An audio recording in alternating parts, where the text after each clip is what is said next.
Hi, my name is Natalie Clifford. I'm a member of the Women's Student Activist Collective. I'm a special events intern at the Queer Student Cultural Center, and I am also the co-president of the University Pro-Choice Coalition. I study gender, women's sexuality studies, and I'm a junior. So in terms of thinking about the event, what just happened, the ad hoc forum, I have some mixed feelings. I was kind of frustrated with the whole conversation because I feel we've been having this conversation for a long time. All of these groups have been raising these concerns, but it's also a question of who are we reaching and who's listening to these concerns, because the Board of Governors is a group of students who, according to some people, talked to them afterwards and they were sympathetic to these concerns. So then we have to start thinking about where are they taking orders from and who are they working with, because how much power do these student groups, do these students on the Board of Governors really have, and are they just going along with some larger administrative picture? Where is that coming from, and how can we link that to larger systemic and institutional problems?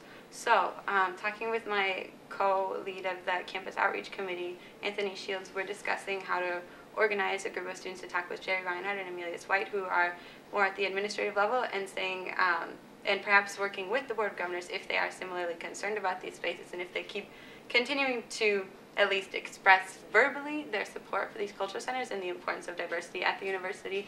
If that is something that they're truly concerned with, how can we work with them and talk with the administration, because they seem to be the people who are making the larger decisions. So that's what I think about bureaucracy. There's a lot of it going on. Obviously, we're at the University of Minnesota, which is a very large place, and so it's easy sometimes for these concerns to get lost when it sometimes feels like, oh, is it going to be over? Okay, which sometimes feels like kind of banging your head against the wall, because these conversations come up so much that people get emotionally exhausted and people are busy and the energy just sometimes can be dissipated, which is a concern about them making decisions over the summer. But in terms of what I see it as a larger issue of kind of questioning and thinking about these larger questions of whose voices are being heard and whose access to resources is being prioritized.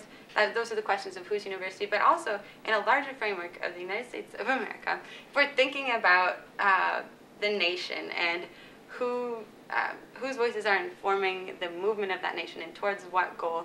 If we're talking about democracy, whose democracy is it, and whose voices are being more appreciated or more considered in those conversations about democracy? Because if we're also talking about the University of Minnesota as a student site and a student-run site, supposedly, where do we see the contradictions here in the university of this is a space for students and allegedly by students? In many spaces they say that, like with the Board of Governors, but really where do we see the power structure coming into play there, and how can we engage with that in a way that tells them that they need to respect our thoughts while at the same time not losing the passion and the truth of what we're saying?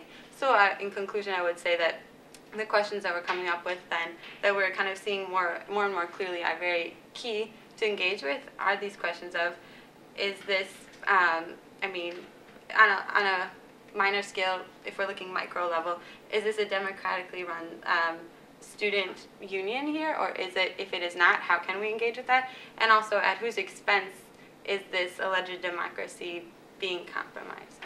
So, thanks. Yeah.